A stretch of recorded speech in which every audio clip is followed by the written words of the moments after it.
যেহেতু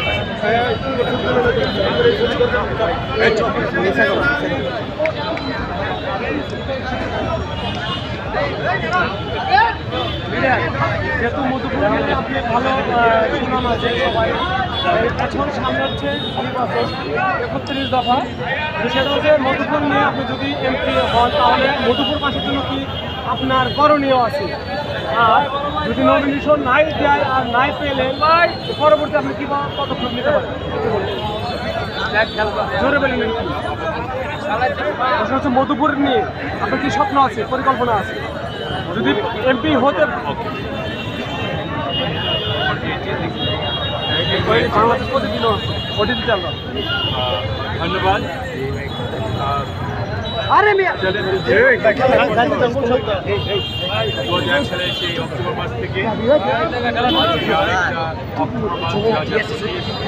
প্রায় 25 বছর যাবৎ আমি ধনবাড়িতে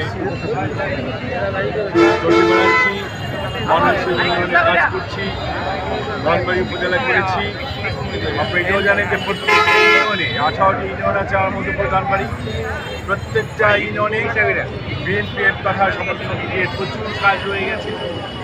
এই প্রচুর বছর আমি বসে থাকিনি, আমি নির্বাচিত হতে পারিনি, কিন্তু আমি ছেড়ে যাইনি এলাকাকে। মধুপুর ধনবাড়ি আমি ছেড়ে যাইনি, যে 2001 সাল থেকে আজকে পর্যন্ত আছি এবং যখনই সুযোগ পাই তখনই কাজ করি।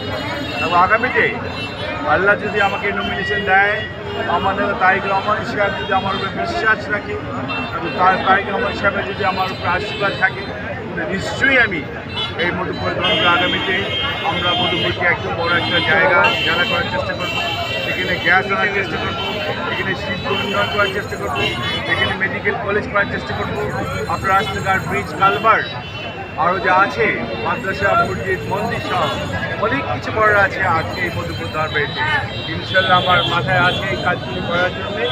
যদি মধুপুর ধনবাড়ির মানুষের সুযোগ দেয়, আমাকে নির্বাচিত করে এবং আমার নেতা তারেক রহমান সাহেব যদি আমাকে নমিনেশন দেয়, তাহলে আমার এই স্বপ্ন বাস্তবায়ন করার জন্য আমি ইনশাল্লাহ চেষ্টা করব। তো আপনি তো শতপুত্র সব জায়গাতে যাচ্ছেন, আপনাকে কি আশ্বাস দিচ্ছে আপনাকে? আমি বিশ্বাস করি আমার নেতা তারেক রহমান সাহেব উনি জানে যে আমি 25টা বছর এই মধুপুর ধনবাড়ি আমি যেখানে ঘুরে বেড়াচ্ছি, জনগণের স্বার্থে কাজ করছি, জনগণের মধ্যে সমাজ পরিবর্তন দেখতে পাচ্ছি। স্বপন ফকিরের জনপ্রিয়তা আমরা সবাই এখানে যারা আছে ধনবাড়ি মধুপুরের মানুষ, তারা সবাই মনে করি স্বপন ফকিরের জনপথে এখন টিকে আছে।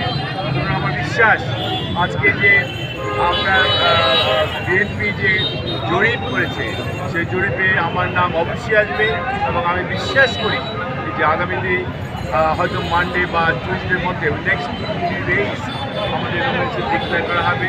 সেই নমিনেশন আমি আমার নেতা তারেক রহমান সাহেব আমাকে দিব বলে আশাবাদ। আপনারা সবাই আমার জন্য দোয়া করবেন, আমি মধুপুর ধনবাড়িবাসীর কাছে আমি দোয়া চাই। ওকে, থ্যাংক ইউ। নামাজের সময় আবার